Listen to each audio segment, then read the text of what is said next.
athlete baseball team when I was 6 years old on the Jersey Shore. It goes all the way up through Dallas Cowboys World Championship teams. And when I've thought about it, I've reflected on this a lot when I was a player and certainly when I was a coach. You think about what makes up the best teams that we've all been on. And if you think about teams, I'm talking about sports teams, but there are so many teams that we've all been on in life. The first team I've been on this past weekend, I was in New Jersey for my mom's 90th birthday party. I have 7 brothers and sisters. We're all 1 year apart. My dad was a football coach. We moved all over the country when I was a kid. And my mom was and remains a saint. And that was the first team that I ever was on. If you think about that. 8 kids, 1 year apart. We always had an aunt, an uncle, a great uncle, a grandmother living with us. We had 3 dogs. They always were with us. We were traipsing all over the place. If you think about, I learned teamwork. I learned what great teams are about every day in that household. You think about other teams that you're on, whether it's in your church or your school or your business. So life is about teams. And reflecting on the best teams I've been on, it's pretty simple, the components of great teams. Great teams have really strong leadership. Pretty simple.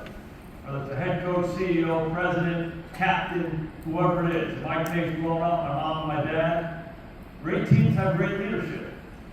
It's really simple. They have a committed, motivated workforce. The players, the workers. They want to be there. They want to be great. And the last part of it is they have an environment where everybody can thrive. And so you think about 3 Super Bowl championship teams. These are the best teams, I would argue, among the best teams ever to play in the National Football League. The Cowboys were there early in the mid-90s. Stand up against anybody. The Steelers in the 70s, the Packers in the 60s, the 49ers, the Patriots. These are the best teams ever in the history of the National Football League. And I would say they compare favorably with teams in other sports. And so I saw that, I witnessed that up close. And if you look at those teams, great leadership. Jimmy Johnson was our head coach, phenomenal. Committed, motivated workforce. The players, the commitment of the players and coaches off the charts. The environment where we all could thrive that certainly existed every day. So I saw that. But I've also been on some really, really bad teams. Bad teams. Bad teams in the NFL, college, high school, growing up. Teams that were devoid of leadership. Teams that didn't have people who were committed and motivated. Teams where you go to the locker room or show up at the field and nobody really wanted to be there. The environment to thrive and be great didn't exist. So I have this range. And I've thought about this a lot. I was the head coach of the Cowboys for 9 years, so you're thinking about what can we do to make this team great? It's on your mind every minute of every day. And so I reflect back first on leadership. And people ask me about this a lot. I can remember it was probably 20 plus years ago. I had the opportunity over the course of about, let's call it a year, to be in rooms like this where great people were speaking. And the first was Don Shula. Don Shula is the winningest coach in NFL history. He coached the Dolphins and the Colts forever, and really the best of the best. I was down in Miami. I was playing down there. We went to an event like this, and Shula is standing up on the podium, and someone from the audience asked him about leadership. And he said, leadership is pretty simple to me. It's about credibility and communication. So I'm someone who's played quarterback forever. I'm coaching quarterbacks and an aspiring head coach. So I grabbed a napkin, Don Shula, leadership, credibility, and communication. I think that's pretty accurate. 4 or 5 months later, we're in a similar event, and Bill Walsh, the architect of the West Coast offense, San Francisco 49ers, one of the all-time greats. Someone asked him, hey, tell us about leadership. What's the most important part? And he said, leadership to me is about calm and cool poise under pressure. Grab a napkin, Bill Walsh, leadership. Calm, poised, cool under pressure. Right? And then literally, I was at an event 3 or 4 months later, Margaret Thatcher, the British Prime Minister, and I'm way in the back, and someone asked her about leadership. She's one of the all-time great leaders. She says, oh yeah, that's easy. I'm not going to do my Margaret Thatcher imitation. But she said, You know, leadership is about decision-making, action, and perseverance. Rev Napkin, Margaret Thatcher, decision-making, action, perseverance. Right? I agree with that. So I do think it's about credibility and communication. I do think it's about poise under pressure. I do think it's about decision-making, action, perseverance. But it struck me that 3 elite leaders, when asked the question, gave dramatically different answers. Right? Very different interpretation of what it is. And I would argue that those leaders and the best leaders I've been around have all of those things and many more qualities of leadership. And again, it's something we think about. We go to Princeton this weekend and we do a football camp. We have our 24th year doing it. We have a leadership forum the night before. And one of the things we do is we bring leaders in from all walks of life, in sports, outside of sports, and they talk about this. We have a lot of leaders in the room. And what strikes me is the different interpretations and the transferability of the ideas across different walks of life. Teams, companies, families, any organization. So it matters. So I've thought about this a lot because people ask me about it a lot. And the components of leadership, the components of the best leaders I've been around. I'm going to share a few stories with you, and hopefully it'll help resonate. I went to Princeton, graduated in 1989. I was an aspiring pro football player. Back then they had 12 rounds in the draft. Those 12 rounds came and went. Okay, I wasn't drafted. Okay, college free agent, New Orleans Saints. I don't know if you guys know this, but in pro football, oftentimes during training camp, either at dinner or in team meetings, they have the rookies stand up. They get on a chair in front of the entire team. And they introduce themselves, they say their name, where they're from, the position they play, when they were drafted, and then what their signing bonus is. So I was the guy, I stood up there, New Orleans Saints, college free agent. I'm Jason Garrett, Princeton University. I'm a quarterback, was not drafted, signing bonus $500. Right? These days it's a lot. It's a lot. And so I was that guy. I have to sing a song. I sang Green Acres for you guys who are old enough to remember that. So I'm on this journey. I went to Saints for a year. I get cut the next year. I go to Canada to play. I go to San Antonio to play. Finally, I get a chance to sign with the Cowboys. I'm competing for the third quarterback spot. There's 4 of us in camp. And the game that I'm talking about is the last preseason game. It's the 4th one, and it's the game where the great players on the team, it's the best night of training camp for them. Troy Aikman, Evan Smith, Michael Irvin, all the guys that you know, they go out, they don't put their shoulder pads on, they just put their jersey on, they have a visor, and they're drinking coffee and eating hot dogs on the sidelines. Where guys like me are fighting for my life, right? This might be the most important night of my football life. If I play well, I get a chance to make the team. If I don't, I never play football again.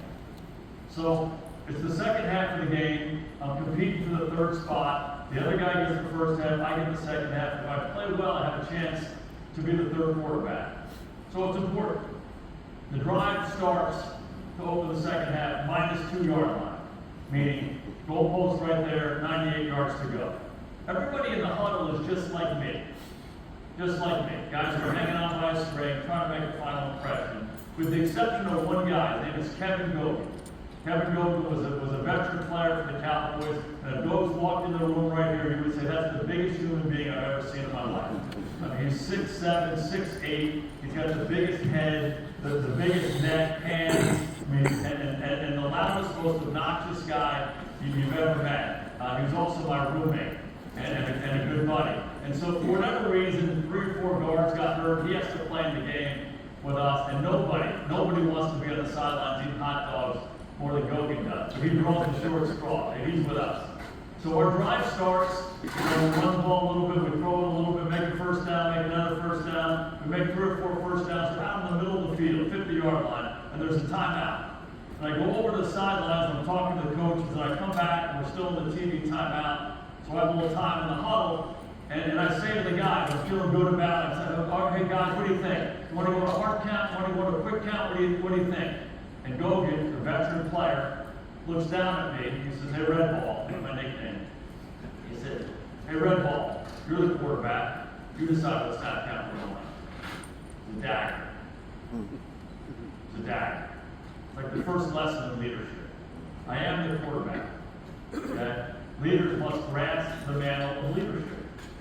When you're in these roles, line one of leadership is to lead. Is to do your job, take charge and lead. The quarterback's job is to get in the huddle, control the huddle, call the play, go to the line of scrimmage, control the line of scrimmage, call the cadence out, and lead the other 10 guys. That's what your job is. And Gomes was telling me I was turning it into a democracy. I wasn't doing what I was supposed to do, which was take charge of the group and lead them down the field and score a touchdown. And so I can't tell you the number of times when I was the head coach for the Cowboys that I sat in my office and was reminded of this story. And said, you're in the leadership role. You're the head coach. Go lead. Don't manage. Oftentimes leaders manage. Oftentimes leaders observe. They watch. Now, part of leadership is observing and managing. I get that. So sometimes I'm sitting at my desk and I'm like, damn, I gotta get out there and I gotta go do something about it. I have to go address that. I have to go lead. I have to be in front of it. You guys ever go to the carnival where they play whack-a-mole? You know what whack-a-mole is? You get the thing in your hand, and the mole pops up, and you do this, and you do this, and you're always a little behind. You're always a little, I don't care what your reactions are, you're a little behind those moles. And that's what some leaders do. They don't grasp the mantle of leadership, they observe, they manage, and they play whack-a-mole all day long. All day long. The best leaders I've been around, they don't play whack-a-mole. Played for Jimmy Johnson for 2 years. There wasn't one minute or one day that everybody in that organization didn't know who the head coach of the leader was. Jimmy Johnson. I coached for Nick Saban for 2 years. Same thing. Those guys grasp the mantle of leadership. And leadership is hard. Leadership is hard. There's a lot of decisions you have to make. There's a lot of conversations you have to have. There's a lot of accountability that you have to hold people to. Right? It's a big part of the position. But the worst part about leaders is they're in the role and they don't do their job. They get in the huddle and they say, hey, what snap count do you think we should call? It's not leadership. Now, I don't want to suggest that it's a dictatorship. I'm not suggesting that at all. A big part of leadership is empowering, getting people's advice, all of that. But there's a time and a place for that. And I see too many leaders kind of absolve themselves of the hard parts of being a leader. Line one of leadership is simply to lead. I was coaching for the Miami Dolphins, Nick Saban. I finished playing. I played for the Cowboys for 8 years, then for the Giants for 4 years, and then I had a chance, as I was getting older, I was getting close to the end of my career, like, what are you going to do next? And so I had a chance to go play for the Tampa Bay Buccaneers, so I did that, and that was my last year playing, and I got cut, and then the Dolphins signed me. And then I decided I was going to be finished playing, I was going to get into coaching, and Nick Saban gets hired by the Dolphins. And he hired me as a quarterback coach. So, great lesson in leadership, to be sitting next to Nick Saban in a conference room every single day and watching his leadership style.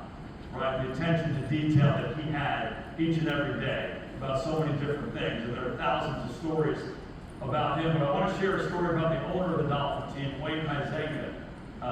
Wayne Huizenga, you guys know in business, one of the great businessmen. I think he took 3 different companies and made them Fortune 500 companies. And was somebody who wasn't around our building very much, but when he was, it was always impactful. And in my first year coaching there, he comes into the coaches' conference room and says, how many of you guys like to play golf? And some of us raised our hands. And he said, hey, I want to take a group of you guys over to Ireland to go play golf right at the end of the off-season program. So we're like, all right. So we fly over on Wayne Huizenga's plane and talk about lesson in servant leadership. I'm the lowest guy in the totem pole, the quarterback coach. I'm first year position coach, and he's making sure that I have a blanket. Hey, do you need any water? Do you need it? I'm like, you're the owner, I'll just go over here, whatever. But a great example of when you're in charge of something, that concept of servant leadership, making sure the environment's right for everybody, he was a great example of that. But we have this amazing trip where we go over there, we play golf for 3 days, we fly in these helicopters, we sing Irish jigs in the Irish pubs at night. It was phenomenal. But people ask me, what was the best part of it? And I said the best part of it by far was the time on the plane with Wayne Huizenga. We coaches are there, and we got 5 hours. And so we kind of trap him in the corner and just start peppering him with questions about all the different things he's done in business. And my question to him was this. I said, do you need to be like a visionary to be a great leader? Do you need to be someone like Steve Jobs, who kind of sees around the corner of something and knows that this is what we all need in our life? Is that a big part of leadership? And he's a very humble guy, and he said, yeah, being a visionary certainly helps, but way more important than that is the idea of great leaders must have a vision. They must have a crystal clear vision of what they want their organization to be, what they want their company to be, what they want their team to be. And they have to be able to communicate that vision in a crystal clear, simple manner for everybody to understand. What do you want your team to be? When I become the head coach of the Cowboys, what do you want the Dallas Cowboys to be, represent? Each and every day. Serve for 3 hours on Sunday. And he talked long and hard about a vision, a clear vision, communicate the vision, simply and clearly to all. And then you have to be able to bring people on board who understand what that vision is and can make it come alive. And then you have to create an environment for them where they can be their best in bringing this vision alive. And again, I reflect back on being the head coach of the Cowboys, the number of times I thought about those conversations with Wayne Huizenga. What's the vision for the team? Can you say it clearly? You have the right people who can make it come alive. Coaches, staff people, and certainly players. Can you create an environment where everybody can be their best? Where the standards are crystal clear. Everybody understands what we're trying to get accomplished. And you hold people accountable. And everybody else holds people accountable to us.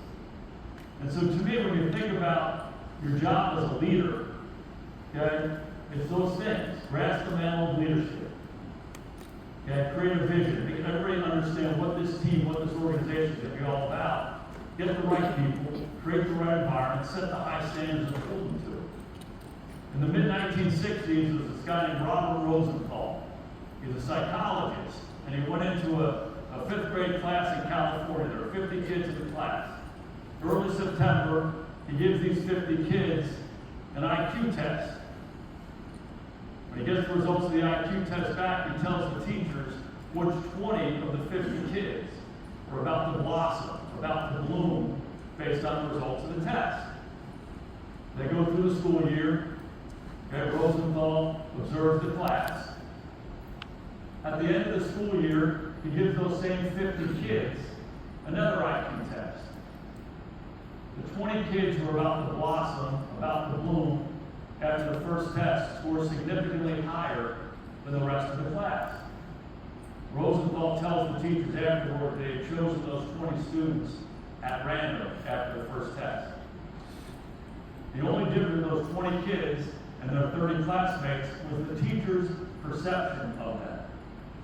The 20 kids were about to blossom, about to bloom. The teachers, consciously or subconsciously, treated them differently. Jimmy's about to blossom. He's about to bloom. So what am I going to do with Jimmy? I'm going to pour into him a little bit more, right? I'm going to nurture him a little bit more. I'm going to believe in him a little bit more. I'm going to instill that belief in him. I'm going to set high standards. I'm going to hold him accountable to it because, hey, he's got it in him. Now, Johnny's one of the 30. You know, I'll engage him, but, you know, he's not really going anywhere. I'm not really, right, instilling belief in him. I'm going to treat him nicely. But over here, these guys, they're about to go. And so what you find out is when you treat people like that, you pour into them, you care about them, you nurture them, you believe in them, you still believe the standards are high, the accountability, you know what happens? They respond. You know what happens over here? They respond too. So when you're thinking about leadership, I thought about this story virtually every day I was a coach. What kind of coach do you want to be? What kind of leader do you want to be? You want to be this one. There was no difference between these kids. The 20 kids were chosen at random. What's the difference? The leader, the teacher, the head coach's perception of that. When you create that environment, they respond. That's how you bring out the best in them. Okay, so those are some thoughts on leadership. There's a ton more, obviously. Authenticity, you know, all of that kind of stuff is so important. But those are some thoughts on, you know, when you're in those roles, which I know many of you guys are. Let's talk about the committed, motivated workforce. Let's talk about the people you're bringing in to make this vision come alive. When I was a senior in high school, I had to take wood shop my last semester. And I came downstairs to the wood shop room, and the wood shop teacher was a guy named Mr. Howard. And if you're making a movie and you're looking for a guy to be your wood shop teacher, this is the guy. He's central casting.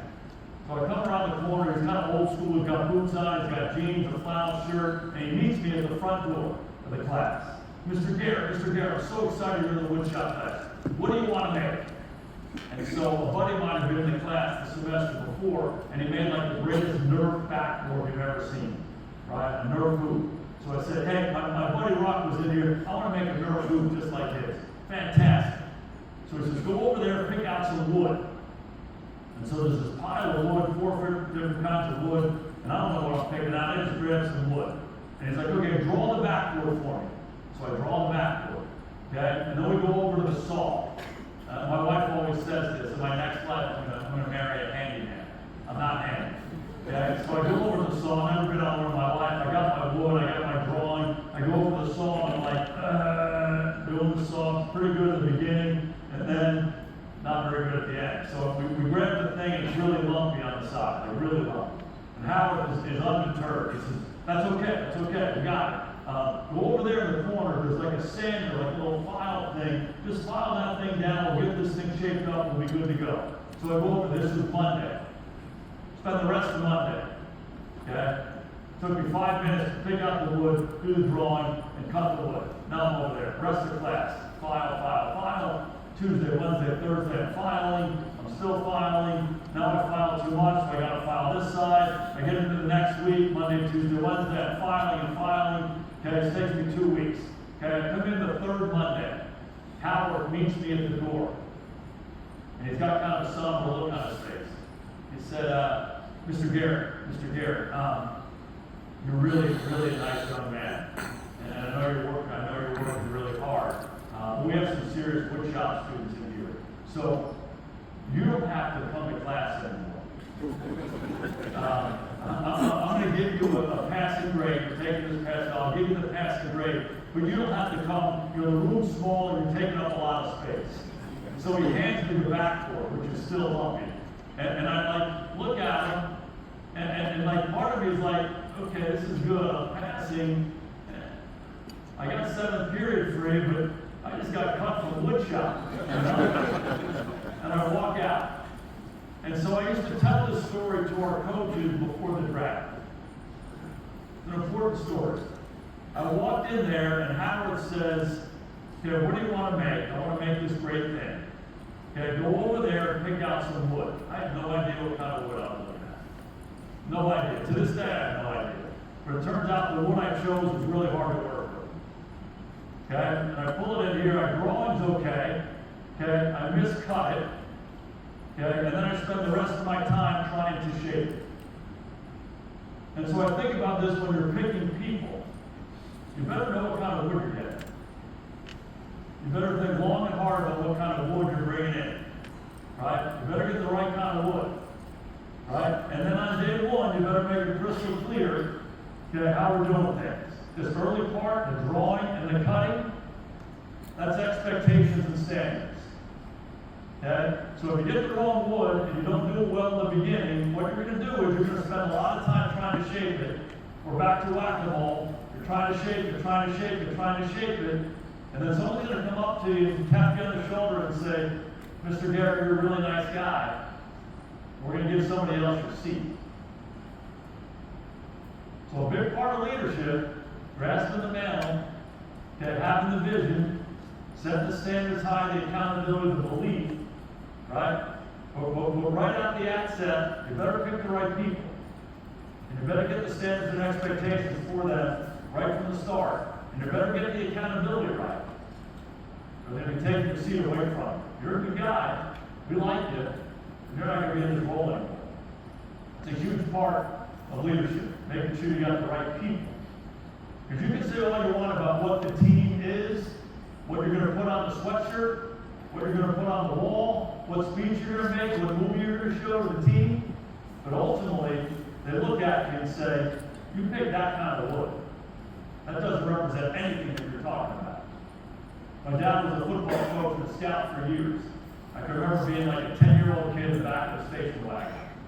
And him saying, the number one job of a head coach is to cut the team down the right way and play the right guy.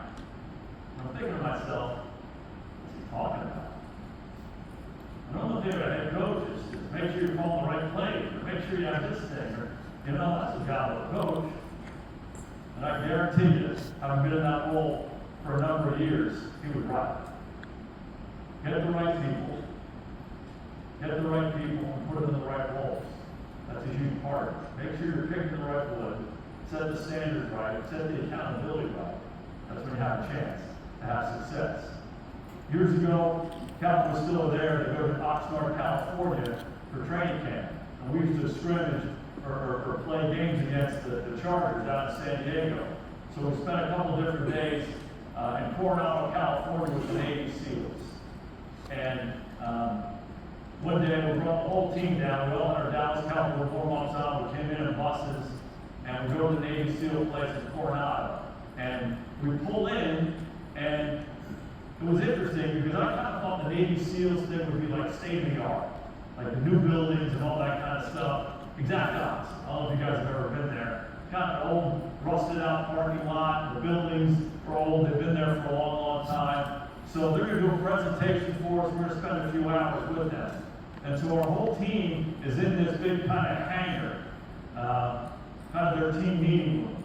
And so we're sitting in what appear to be like cafeterias, tables, and cafeteria chairs. And there's a little bit of a buzz. Our guys are excited about being there. Navy SEALs, the best of the best, the elite. And so we're going to have like a presentation called 9 o'clock in the morning. And we're all waiting for the guy to come in. And the room was set up where there was kind of a front to it, and there were chairs on this side, chairs and tables, and a main aisle down the middle. And all of a sudden, the place gets a little quiet. We all look back to the back of the room, and there's this guy in this stark white uniform kind of walking the back of the room. And he gets to the aisle, to the top of the aisle, and it kind of stops. And the room was like, ah. And now he was about 5'8", 5'9", called 160, 170 pounds. He's in his dress whites. He's got the creases on the sleeves, creases down the front. He's got more metal on his chest than you've ever seen. He's got this shiny bald head, shiny belt, shiny shoes, and he starts walking down the main aisle. And at that moment, and I don't know if you guys have been around pro football players, but they're really physically impressive guys. Defensive linemen, offensive linemen, they're big, strong men. I think anybody in that room at that time said, okay, who do you take?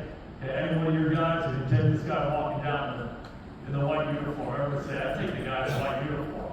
Really intimidating character. He gets to the front, kind of spins around, and he says, take it easy, boys. I didn't get dressed up for you.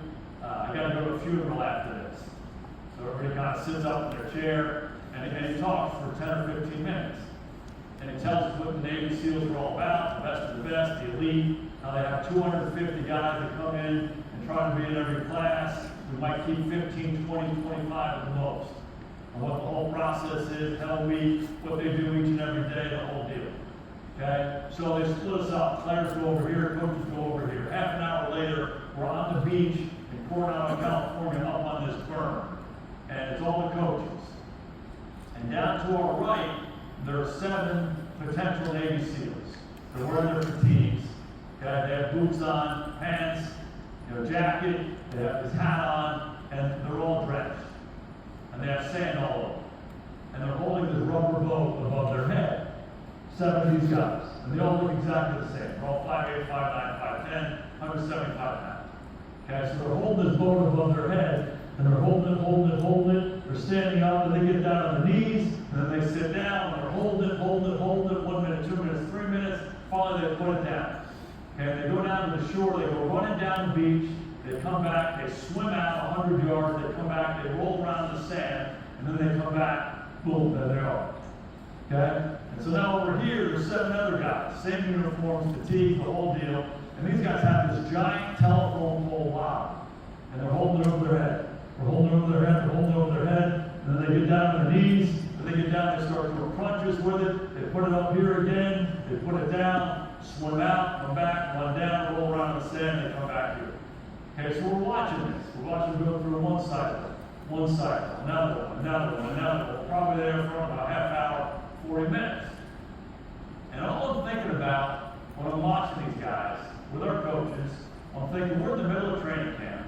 And we got 80 guys on our team right now. We got to cut it down to 53. So we have some hard decisions to make about who stays and who goes. This guy earlier tells us there's 250 guys, and they're going to cut it down to 15, 20, 25 guys. And I'm looking at these guys, and they look exactly alike. We're all the same size. They all run the same. They all swim the same. And I like to think about is how do they pick? Like how do they decide who stays and who goes? So as I'm thinking about this, the guy who runs the place, is standing right next to me, the guy in the white suit. And I'm intimidated as hell. And this is going through my mind about how do they pick? How do they pick? We have this, okay, it's easy for us because this guy makes a sack every day, this guy throws a touchdown every day, this guy makes amazing plays. We're going to have some hard decisions, but it reveals itself over time. How are these guys picking? And finally I muster up the courage to turn to him. I say, excuse me, sir, I'm watching these guys. And I go through my whole story. We got 80, we got to go to 53, you got 250, you got to go to 15 or 20. Everybody looks exactly the same to me. How do you decide who stays and who goes? And he looks at me and says, we keep the ones who keep their arms straight. I said, what? I don't understand. He said, we keep the ones who keep their arms straight. I said, I'm not following you. And he says, 7 guys here, 7 guys there. Do you think we use the rubber boats and the telephone pole in battle? No, this is a test. We watch these guys. We have them do these drills every single day. And they hold the boat over their head. They hold the telephone pole over their head. And we watch them. And they do it. 1 minute, 2 minutes, 3 minutes, 5 minutes, 10 minutes. They swim. They run down. They put sand all over them. And then they're right here. And we watch them. And every one of them wants to, their arms start to shake, they want to give in. And we watch these guys. And the guys who are able to do this, keep their arms straight, those are the guys we keep. Those are the guys we keep. When your arms are shaking, the time to get hard, do you give in or do you fight to keep your arms straight? And so what we found out is the guys who are mentally tough enough to fight to keep their arms straight, or the guys who are mentally tough enough to fight to make sure they get their job done when they go on a mission. They're mentally tough enough to fight to make sure we get the mission accomplished. And most importantly, they're mentally tough enough to fight to bring the guy on his right and on his left home with him when we're done. We keep the ones who keep their arms straight. We walk away. I would tell our team this story the first day of training camp. Because life's about adversity. We can talk a whole lot about the vision. Times are tough. Things happen. In pro football, guys get hurt. You lose a game. You throw an interception. There's a million things that happen that don't go our way. So when all these things happen, do you say, I give in? Or do you stand in there and you fight? Fight to keep your arms straight. Fight through the adversity and come out the other side. Get your job done anyway. Get the mission done anyway. Bring the guy home with you anyway. Okay, so we're thinking about these people, we're thinking about this wood that we're choosing. You start with the premise that adversity's coming. We have to be able to handle the adversity. We have the right kind of people to handle the adversity. I've said this once, I've said this 1,000 times to our team. We're not picking the 53 most talented people. We're picking the 53 people who will make us the best team. Now we want talent, trust me. We want guys who can run and throw and sack and do all the things. Right? We want that. Okay, but not at the expense of destroying the entire team. Not at the expense of giving in whenever it gets tough. The NFL is hard. Business is hard. It's competitive. Right? It's tough. Adversity's come. Okay? You get the wrong wood, you pick the wrong people, you're playing basketball again. You're never going to achieve that vision that you want to achieve. Okay, so you think about the leadership components we talked about, you think about the kind of people we want. Okay, committed, motivated people. Right? You think about that wood, you think about keeping your arms straight. Those are the components. You know, for years, we had this evaluation form of every player on our team, every player we're thinking about drafting, every player we're thinking about bringing in as a free agent. And they change based on the position. The quarterback requirements, you evaluate it differently than a defensive lineman, obviously. Okay? But at the top, it's all consistent. Okay, you call it makeup. Makeup is personal character, football character, intelligence, mental and physical toughness, work ethic, passion for the game. Stuff that's independent of talent. Okay, those are the things that matter most. That's the reason it's at the top of the evaluation form. It starts there. And then we get into how tall he is, how long his arms are, how big his hands are, how high he jumps, how fast he runs, and all the different specifics required for his position. Right? So when you're building the organization, the vision for what you want to have, picking people is critical. And their makeup, whatever that is for your business, is where it starts. And then we'll get into how smart they are, what kind of an engineer they are, all of those things. Okay? Line one, get the right wood, get the guys that are willing to fight to be great. So now you got them. What kind of environment are we going to create there? The energy of the leader pervades the group. The energy of the leader pervades the group. When I reflect back on my childhood, we moved around a lot. Pennsylvania, Florida, Texas, New Jersey, back to Texas, Louisiana, Ohio, all these different places. Before I was in 7th grade, my dad was a coach, we were bouncing around. Things probably weren't always easy. 8 kids. The energy of the leader. My mom and my dad, every single day when they came down the stairs, was positive energy, positive juice. Okay? We didn't know if things were good, bad, or different. It was just a hell of a day. My brothers and I would fall like cats and dogs, right? But that was just part of the existence. Right? With the energy that my parents provided. The best leaders I've been around, the energy that Jimmy Johnson provided, swagger, confidence. It pervades the group, contagious. Right? The best leaders convey the right kind of energy. Every day during pat and go. Pat and go is the drill to start practice. Where a quarterback stands here, a receiver runs down the sideline, you throw the ball to him. He catches it, he hands it to the other quarterback, they come back the other way. Kind of gets everybody loosened up to start. Okay? I was the greatest cheerleader ever during pat and go. Right? Hey, great throw there. That's the way to catch that thing at its highest point. That's the way to tuck it. The whole deal. Okay? To get the energy of the group right. To start practice. Okay? To get them out there. Have a little spring in their step. A little bounce. The energy of the leader pervades the group. You walk in the huddle as a quarterback. Okay? And you're meek and not confident. The 10 other guys are going to look at you like, who the hell is this guy? Right? But if you walk in like Troy Aikman or Dan Marino or John Elway, Matthew Stafford, these guys who are in control and command, it's going to pervade the group. Right? It's critical. So what kind of environment we're going to have? We have an environment where the energy of the leader pervades the group. People want to come to work. They don't want to say, oh, what the hell is this guy going to get out of here? God, this is the worst place. I don't want to be here. We want them to want to come to work. Work hard. Do great things. Be part of something special. It's a really important thing. We talked about accountability a lot.